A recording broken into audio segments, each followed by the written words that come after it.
The crystal towers of Nexus Prime reached toward the stars like frozen lightning. Inside the Great Hall, representatives from across the galaxy sat in a perfect circle. The air hummed with different languages and the soft glow of translation devices. Ambassador Hyun-woo adjusted his simple blue uniform. He looked so ordinary compared to the others. The Carillion delegate wore armor made from their homeworld's metal. The Zephyrian representative floated in a bubble of gas from their cloudy planet. Even the plant-like Verdani looked more impressive with their bark-covered skin and flower crowns. But Hyun-woo seemed comfortable in his plain chair. He smiled politely when others spoke. He nodded thoughtfully during debates. To most observers, he appeared to be just another diplomat from a young species trying to fit in. At the center of the circle sat Talvesh, the ancient keeper of records. His blue-gray skin showed the marks of 500 years of life. His 4 eyes moved slowly across the assembled delegates. Today, he would share an old story, a warning that most species had forgotten. Long ago, Talvesh began, his voice carrying easily through the hall. There was an empire called the Hegemony. They ruled half the galaxy. They were strong. They were cruel. They took what they wanted. Some delegates shifted in their seats. The Hegemony was ancient history. Why talk about something so old? The Hegemony found a small blue planet, Talvesh continued. The people there were weak. They had just learned to travel between stars. The Hegemony made them slaves. Hyun-woo's expression did not change. He sat quietly, his hands folded in his lap. For 50 years, the humans worked in Hegemony mines. They built Hegemony ships. They grew Hegemony food. The empire grew fat and rich on human labor. Talvesh's 4 eyes focused on different delegates as he spoke. The Hegemony thought humans were perfect slaves. Weak but smart, peaceful but hardworking. A few delegates glanced at Hyun-woo. He was taking notes on a simple tablet, looking like any other bureaucrat attending a boring meeting. Then something changed, Talvesh said, his voice dropping lower. A human child died in the mines. Just one child. But this child's death broke something in the humans. They had endured 50 years of slavery. But the death of one innocent was too much. The hall grew quieter. Even the constant background hum of technology seemed to fade. The humans did not riot. They did not protest. They simply disappeared from the slave camps. All of them. In one night. Guards found empty barracks and cold workstations. 2 billion human slaves had vanished without a trace. War Chief Gorthon of the Vorthak Empire snorted. His reptilian face showed clear disbelief. Impossible. 2 billion beings cannot just disappear. The Hegemony thought the same, Talvesh replied calmly. They sent search fleets. They found nothing. No human ships. No human settlements. No trace of where they had gone. The Hegemony declared victory. They said the humans had died trying to escape. They celebrated. Gorthon crossed his massive arms. His species had built an empire through strength and cunning. To him, the humans at this council looked weak. Their ships were small. Their weapons were basic. Their ambassador wore no armor or symbols of power. The celebration lasted exactly 1 standard year, Talvesh continued. Then the Hegemony's outer colonies went dark. Not destroyed, not abandoned, simply empty, as if everyone had just walked away in the middle of their daily tasks. Counselor Vextai, another Vorthak, leaned forward. Her sharp teeth gleamed. Technical failures. Equipment breaking down without proper maintenance. The Hegemony sent investigation fleets, Talvesh said. The fleets never returned. Not even a distress signal. They entered the dead systems and vanished completely. Hyun-woo looked up from his tablet. For a moment his eyes met Talvesh's. The old keeper nodded slightly, then continued his story. The dying happened faster after that. Hegemony worlds would send their usual reports one day. The next day, nothing. No communication. No signs of life. No evidence of attack. Just empty planets with cold cities and silent machines. The hall was completely quiet now. Even the technology seemed to hold its breath. The Hegemony's central fleet gathered at their capital world, 50,000 warships, the largest military force ever assembled. They waited for the humans to come. They prepared for a great battle. Talvesh paused, his ancient eyes distant with memory. The humans never came. What happened? Asked the Kalani delegate, her voice barely a whisper. The capital's sun went out, Talvesh said simply. Not destroyed. Not collapsed. It just stopped burning. In the darkness and cold that followed, the Hegemony's 50,000 ships drifted like ice in space. The crews died slowly. The Empire ended not with war but with silence. Gorthon slammed his fist on his chair's arm. "My suns do not just stop burning. This is impossible!" The humans returned to their small blue planet. Talavesh continued, ignoring the outburst. They rebuilt their cities. They tended their farms. When the next galactic civilization contacted them, the humans welcomed them with friendship and trade offers. They seemed to have no memory of the Hegemony, no anger about their 50 years of slavery. "Because it never happened," Vextai hissed. "This is just an old story to frighten children." Talavesh stood slowly, his age showing in every movement. "Perhaps, but every civilization since then has followed the same rule when dealing with humans. The oldest rule in the galaxy, written in every first contact protocol, taught to every diplomat and every war chief." He looked directly at Gorthon and Vextai. "Never betray the humans," the two Vorthaks laughed. Their deep rumbling voices echoed in the crystal hall. "We fear no one," Gorthon declared. "Our empire spans 100 worlds. Our fleets are mighty. Our armies are strong. The humans have tiny ships," Vextai added, gesturing dismissively at Hyunwoo. "They carry no weapons. They speak of peace and friendship. They are weak." Hyunwoo smiled politely. He closed his tablet and stood up. "Thank you for the history lesson, Keeper Talavesh. Earth's archives would be very interested in these old stories. May I have permission to record them for our historians?" "Of course, Ambassador," Talavesh replied. His 4 eyes watched the human carefully. As the session ended, delegates began filing out of the hall. Gorthon and Vextai moved together, speaking in low voices. "Did you see how he reacted to the story?" Vextai whispered. "No anger, no pride, nothing. These humans have no warrior spirit." "They are perfect targets," Gorthon agreed. "Rich worlds, advanced technology, and too peaceful to defend themselves properly." They did not notice that Hyunwoo had excellent hearing, or that he was still smiling as he walked toward the exit. Behind them all, Talavesh remained in his chair. The ancient keeper stared at the empty hall and whispered the old warning one more time. Never betray the humans. But he feared his words had fallen on deaf ears. Again. 6 months passed like a pleasant dream. The human research vessel Discovery floated peacefully in the Kepler Nebula, its white hull gleaming against the purple and gold gas clouds. Dr. Minho stood in the main laboratory, examining ancient artifacts with wonder in his eyes. "These symbols are incredible," he said to his Vorthak colleague, Dr. Renthok. "They're at least 10,000 years old, maybe older. Your scanning equipment is helping us see details we never could before." Renthok nodded, his reptilian features, arranged in what humans had learned was a friendly expression. "Your translation algorithms are equally impressive, Dr. Minho. Together we will unlock secrets that neither species could discover alone." The partnership had been perfect. The humans shared their advanced computer systems and archaeological methods. The Vorthaks provided powerful scanners and mining equipment. Both species learned from each other. Both species gained knowledge. Engineer Hyejin worked at her station nearby, calibrating the joint communication array. "The data link between our ships is running at optimal efficiency," she reported. "Both teams have access to all research findings in real time." It was exactly what the Vorthaks had hoped for. High above the nebula, hidden behind sensor-dampening fields, War Chief Gorthon watched the human ships through his command screen. 3 small research vessels. Maybe 200 humans total. Scientists and engineers, not soldiers. "Are the humans still transmitting their data freely?" he asked his communications officer. "Yes, War Chief. They have shared their complete territorial maps, their trade route schedules, and detailed information about their colonies. They trust us completely." Gorthon's mouth stretched in what his species considered a smile.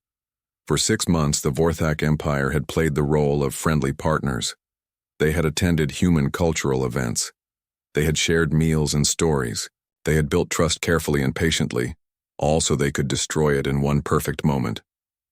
"Signal the fleet," Gorthon ordered. "Begin Phase 1.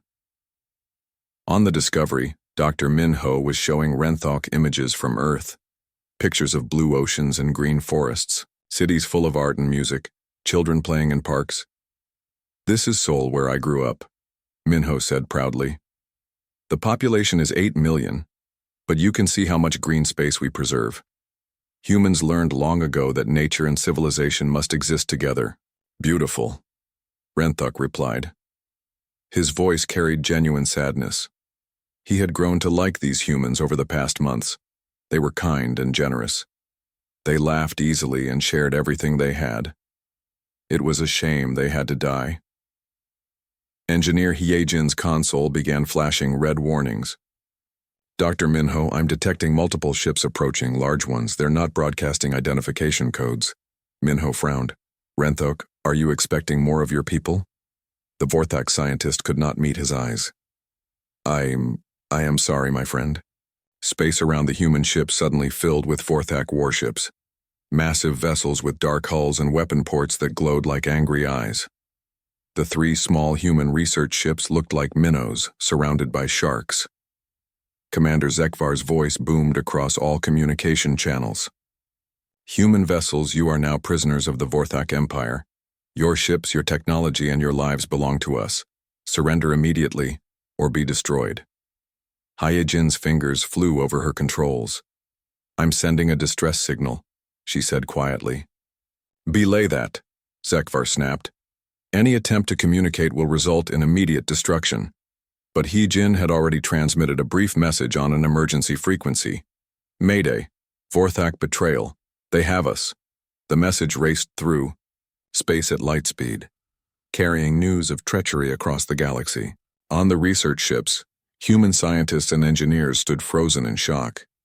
These were people who had never seen combat, people who studied ancient cultures and built bridges between species, people who believed in friendship and cooperation. Dr. Yunbi, the expedition's xenobiologist, grabbed Minho's arm. The escape pods, she whispered. We have to. No escape, Zekvar announced. Your vessels are now locked in tractor beams. Any attempt to abandon ship will be met with lethal force. You will prepare for boarding operations. Gorthon watched from his flagship as Vorthak soldiers in heavy armor moved toward the human ships. Everything was proceeding perfectly. The humans had no weapons, no armor, no military training. They would be captured alive for study. Their ships would be taken intact with all their technology. Most importantly, their complete territorial data would give the Vorthak Empire everything they needed to plan the conquest of human space.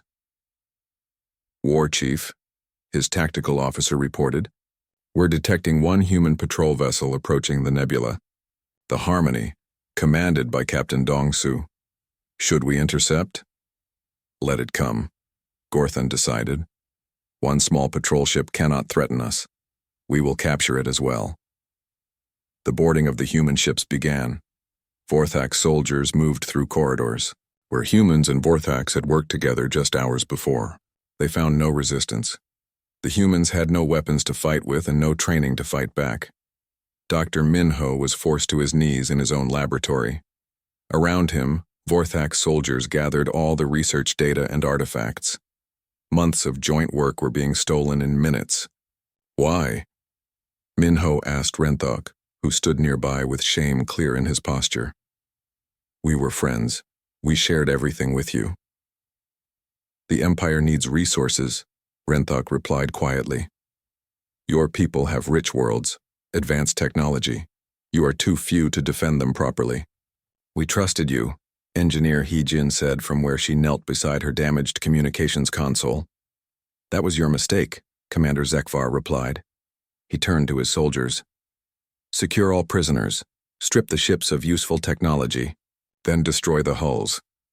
Leave no evidence. But one person was not captured. Dr. Yunbi had reached an escape pod just before the tractor beams activated. Her small pod drifted into the dense gas clouds of the nebula, hidden from Vorthak sensors by the natural radiation. She watched through her pod's tiny window as the 3 human research ships exploded in brilliant flashes of light. Good people died in those explosions, friends, colleagues, people who had believed in peace and cooperation. Dr. Yunbi activated her pod's emergency recorder and began documenting everything she witnessed. Someone had to survive to tell the story. Someone had to warn Earth about what the Vorthaks had planned. Captain Dongsu and the patrol vessel Harmony arrived just in time to see the explosions. His small ship stood no chance against the Vorthak fleet, but he transmitted everything he saw back to human space before retreating. On Vorthak Prime, the celebrations began immediately. War Chief Gorthon addressed his military council with obvious pleasure. Phase 1 is complete, he announced. We have eliminated the human research team and secured their data. Our scientists now have complete information about human territories, defenses, and weaknesses. General Vorthak studied the stolen star charts with satisfaction. Their colonies are spread thin. Their military presence is minimal. They have focused on exploration and trade rather than defense. Exactly what we expected from such a peaceful species, Councillor Vextai added. They will surrender rather than see their cities destroyed. The conquest will be swift and profitable. Begin Phase 2, Gorthon ordered. Mass our fleets at the border. Prepare invasion forces for all major human worlds. In 1 month, the Vorthak Empire will expand by 50 systems. The Vorthaks had no idea that Dr. Yunbi was still alive in the nebula. They did not know that Captain Dongsu had escaped to warn Earth. They did not understand that Hyejin's brief distress signal had been received by listening posts throughout human space. Most importantly, they had never learned the oldest rule in the galaxy, never betray the humans. But they would learn it soon enough. Hidden in her escape pod, Dr. Yunbi continued recording. She documented Vorthak ship movements. She noted their weapons and tactics. She watched their fleet positions and recorded their communications. And she waited for the response she knew would come. Because Dr. Yunbi had studied galactic history. She knew about the hegemony. She knew about the ancient warnings. She knew that betraying humanity's trust was the last mistake the Vorthak Empire would ever make. The message reached Earth during the morning rush hour in Seoul. Dr. Yunbi's hidden transmissions had been bouncing through relay stations for 3 days, carrying detailed intelligence about Vorthak movements and plans. The final transmission was simple and terrible. They killed everyone. They're coming for Earth. President Jin-A sat in the Situation Room, her face calm as she read the reports. Around the table sat people most humans had never heard of. They held no official titles. They appeared in no government directories. But when humanity's survival was threatened, they were the ones who made the decisions. Confirmed casualties? Asked Admiral Tae-hyun, his voice steady despite the terrible news. Research Team 7, 193 souls. The intelligence officer's voice cracked slightly. Dr. Minho, Engineer Hyejin, and their entire expedition, murdered after 6 months of cooperation and friendship. President Jin-A closed her eyes for a moment. When she opened them, something fundamental had changed in her expression. How long since the hegemony? 412 years, replied Dr. Sehun, humanity's chief xenopsychologist. No applications of Protocol 7 in that time. Vorthak force assessments? Admiral Tae-hyun asked. Substantial but conventional. Approximately 2,000 combat vessels, standard energy weapons and kinetic systems. They believe they're facing a peaceful species with minimal defenses. President Jin-A looked around the table. These people remembered things most humans had forgotten. They carried knowledge passed down through generations of guardians. They prepared for threats that hopefully would never come. But sometimes, those threats did come. Unanimous consent required for Protocol 7 activation, President Jin-A said formally. One by one, the 8 members of the Shadow Cabinet cast their votes. Each yes carried the weight of human history. Each vote remembered the lessons learned during 50 years of slavery under the hegemony. Protocol 7 is active, President Jin-A declared. Admiral Tae-hyun, you have operational command. Dr. Sehun, prepare the Psychological Warfare Division. General Subin, wake the ghosts. Across human space, changes began immediately. Ships that had spent decades disguised as cargo haulers and research vessels started revealing their true nature. Civilian facilities opened hidden doors and extended weapon platforms. Space stations shed their peaceful exteriors like snakes shedding skin. On Luna Station, Admiral Sojin received her new orders with no surprise. She had been expecting this message for 20 years, ever since she joined the Shadow Fleet command structure. All exploration vessels are to return to defensive positions, she announced to her staff. Activate Ghost Protocol authorization codes. Begin Phase 1 dispersal. Captain Jamin was 3 systems away when his ship's computer chimed with an encrypted message. The peaceful explorer had been mapping asteroid fields for mineral resources. Or at least, that's what the mission report said. Jamin entered his authorization codes and watched his ship transform. Hull plates slid away to reveal weapon systems. Sensor arrays extended and began scanning for threats instead of minerals. The cargo hold opened to show rows of fighter craft that had never appeared on any inventory. Navigation set course for the rendezvous point. Jamin ordered. Communications, send ghost acknowledgement. The explorer is now the retribution. General Subin stood in a facility that officially did not exist. Around her, technicians worked to bring ancient systems online. These were the ghost ships, vessels that had been built in secret and maintained in perfect condition for centuries. Each ghost ship was crewed by volunteers who lived normal lives until the call came. Teachers and farmers, doctors and engineers. People who seemed ordinary but carried extraordinary training. People who had practiced for this moment their entire lives. Reactor cores are stable, reported the chief engineer. All weapon systems show green. Navigation is plotting intercept courses. How many can we wake in the first wave? General Subin asked. 57 capital ships, 200 destroyers, 800 fighter squadrons. General Subin nodded. It was enough to start with. More would wake as the protocol continued to activate. On Nexus Prime, Ambassador Hyunwoo requested an emergency session of the Galactic Council.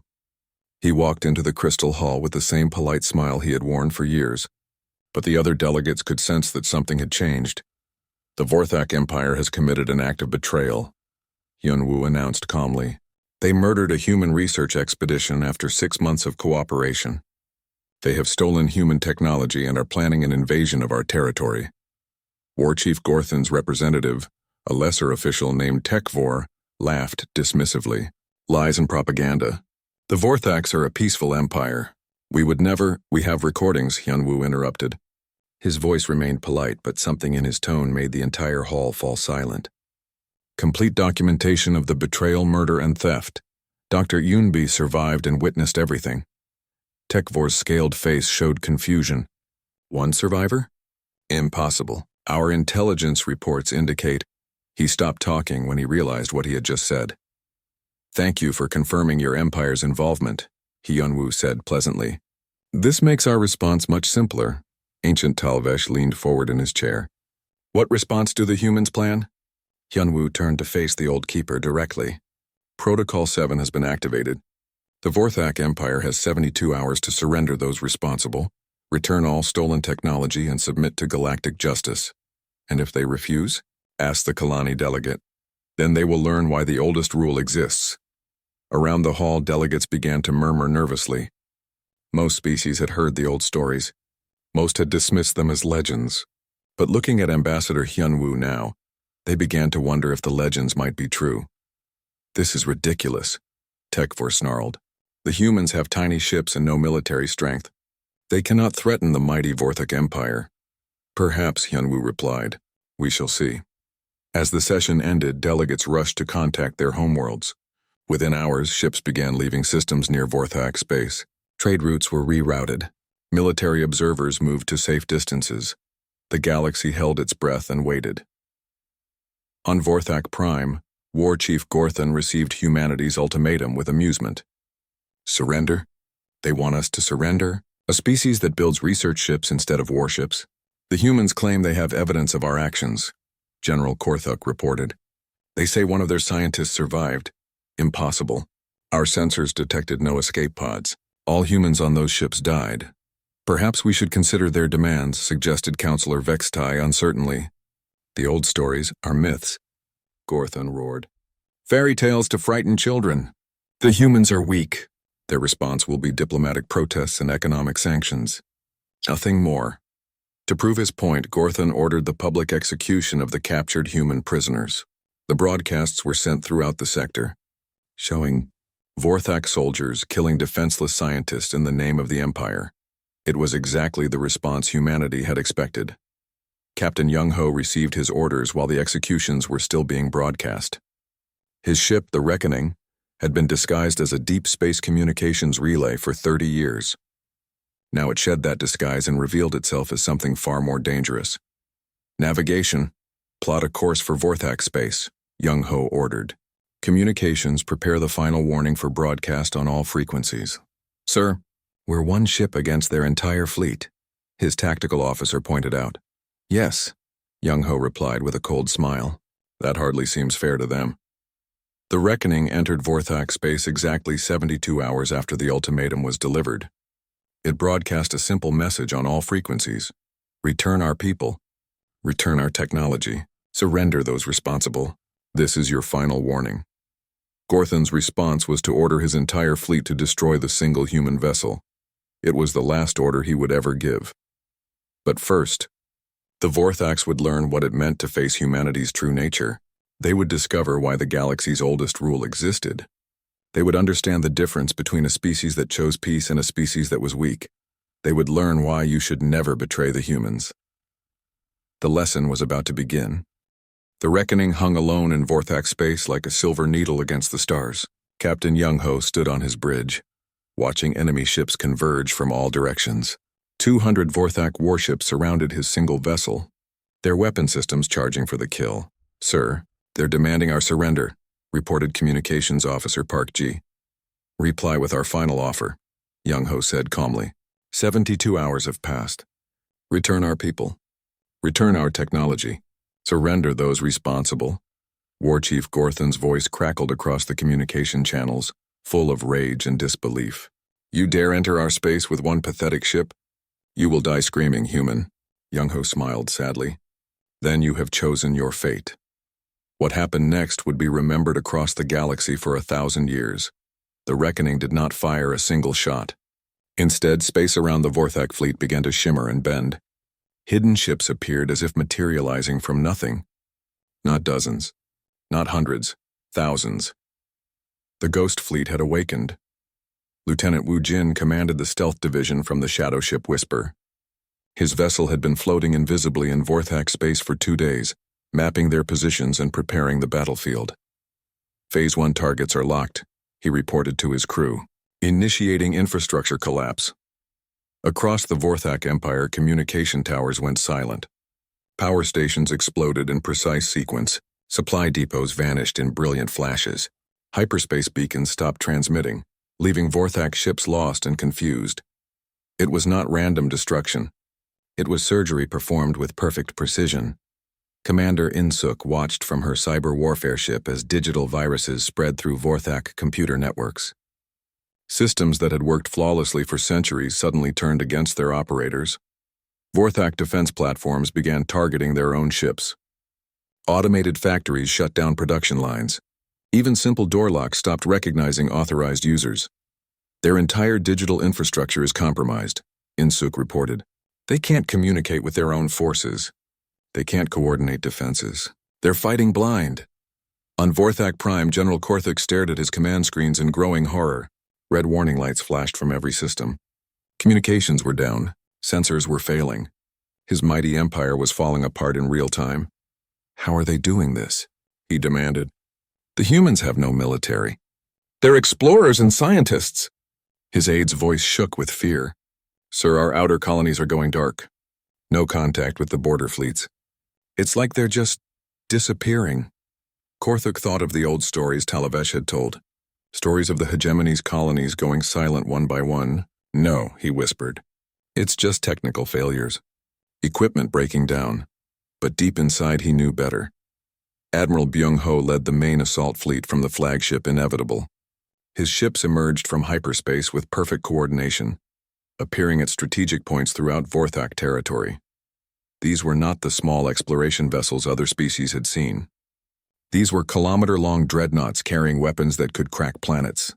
Ships that had been hidden and maintained for centuries waiting for this moment. Target the military installations first, Byung-Ho ordered. Minimum civilian casualties. We're not here to murder innocents. The Vorthak defense fleet tried to respond, but their ships were scattered and confused. Without communications, they couldn't coordinate attacks. Without sensors, they couldn't target effectively. Without their computer systems, they were nearly helpless. Human weapons struck with impossible precision. Vorthak military bases were reduced to scrap in minutes. Defense platforms exploded in sequence. Entire fleets were disabled before they could fire a shot. In the Kepler Nebula, Dr. Yunbi watched from her hidden escape pod as the rescue began. Special Forces Captain Kyung-soo led a team of soldiers who moved like ghosts through the Vorthak prison facility. They found the surviving humans in cells meant for exotic animals. Dr. Min-ho was barely alive, kept conscious so the Vorthaks could study human pain responses. Engineer Hye-jin had been tortured for information about Earth's defenses. "We're getting you out of here," Kyung-soo said gently, cutting Min-ho's restraints with precision tools. "The others?" Min-ho whispered through broken lips. "We know. We'll make them pay for every life they took." The rescue team moved with deadly efficiency. Vorthak guards found themselves facing humans who fought nothing like the peaceful scientists they had captured. These were soldiers trained in warfare that the Vorthaks could not imagine. Within hours, every surviving human prisoner was free. The Vorthak prison facility was reduced to empty corridors and silent rooms. War Chief Gorthon screamed orders from his flagship, but no one could hear him. His communications were dead. His sensors showed only static. Around him, his empire was dissolving like sugar in rain. "Fight back," he roared at his crew. "We are the mighty Vorthak Empire. We do not surrender to weaklings." But his crew was staring at their screens in terror. The humans were not fighting like any species they knew. This was not a battle. It was dissection. Human ships moved with perfect coordination, striking exactly where they needed to strike. They disabled rather than destroyed when possible. They targeted infrastructure rather than populations. They fought like surgeons removing a cancer. Colonel Hae-young supervised the occupation of Vorthak Prime from her command ship. Around the capital world, human vessels maintained perfect formation, their weapons trained on government facilities. Broadcasting surrender terms, she reported to Admiral Byung-ho. "All Vorthak military forces will stand down immediately. All government officials will report for processing. All stolen human technology will be returned."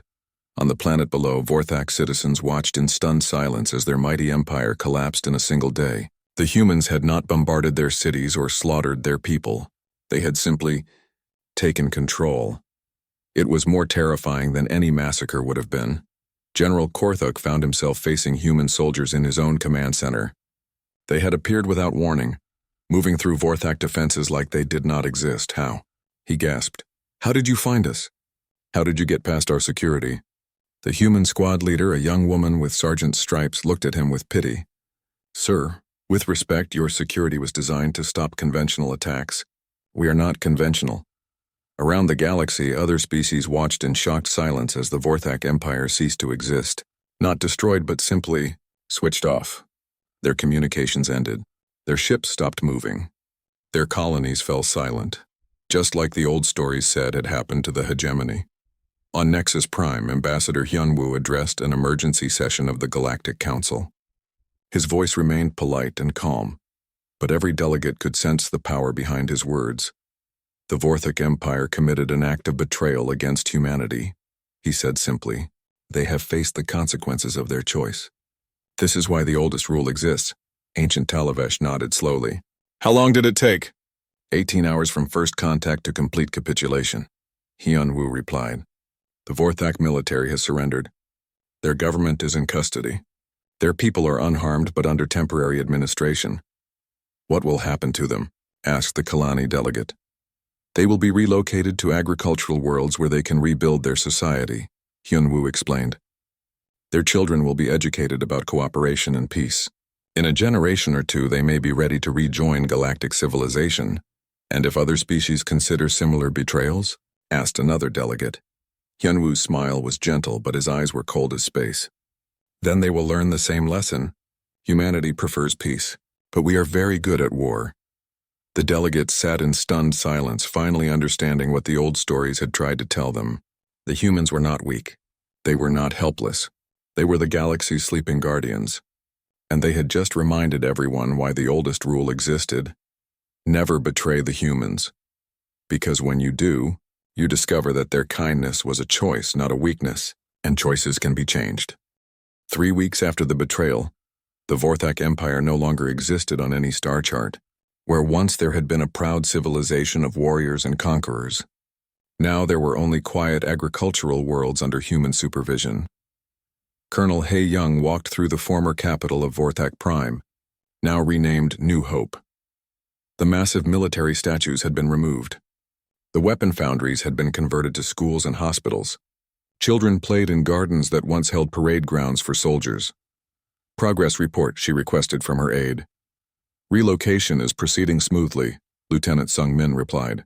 The Vorthak people are adapting to their new lives. No significant resistance. They seem grateful to be alive, it was true. The Vorthaks had expected death after their empire's betrayal. Instead, they found mercy. Human administrators taught them to farm and build communities. Human doctors treated their sick. Human teachers educated their young about cooperation instead of conquest. It was a kindness more terrifying than any punishment could have been. Former war chief, Gorthon worked in a grain field under the warm sun of his new world. His massive claws, once used to tear enemies apart, now carefully harvested crops. His armor had been replaced with simple farming clothes. A human supervisor, a young man named Tae Wan, checked his work. Good progress today, Gorthon. The wheat is growing well. Gorthon nodded silently. In 3 weeks, he had learned not to question the humans' decisions.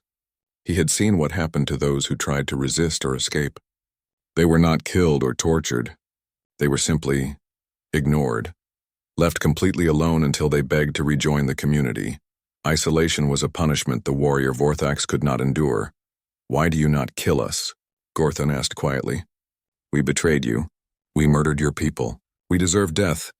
Taewan looked at him with patient eyes. Because death would be easy.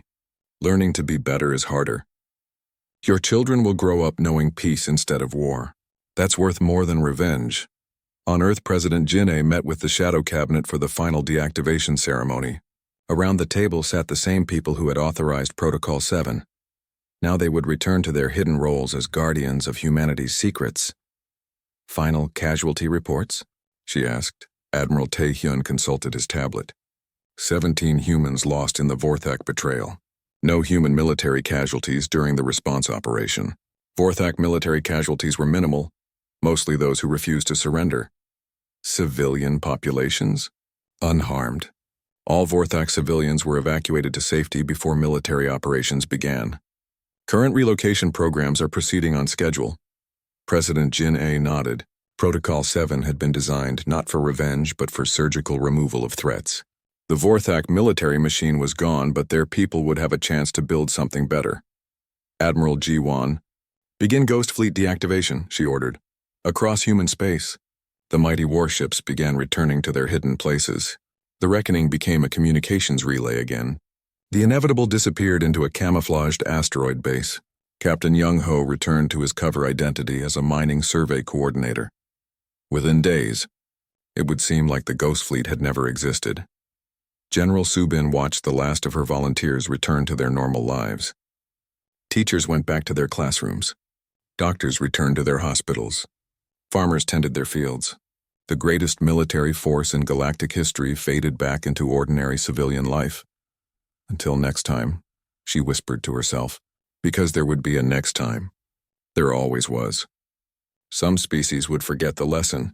Some would test humanity's resolve, and when they did, the ghosts would wake again. On Nexus Prime, Ambassador Hyunwoo addressed a packed session of the Galactic Council. Representatives from hundreds of species had come to hear his speech, to understand what they had witnessed. The Vorthak incident demonstrates an important truth, Hyunwoo said calmly. Humanity's peaceful nature is not weakness. It is a choice we make every day. A choice that benefits everyone in the galaxy. Diplomat Sang Min, who had replaced the former Vorthak representative, nodded nervously. The human response was precise, surgical. You eliminated the threat while preserving innocent lives. That is what separates us from our enemies, Hyunwoo replied.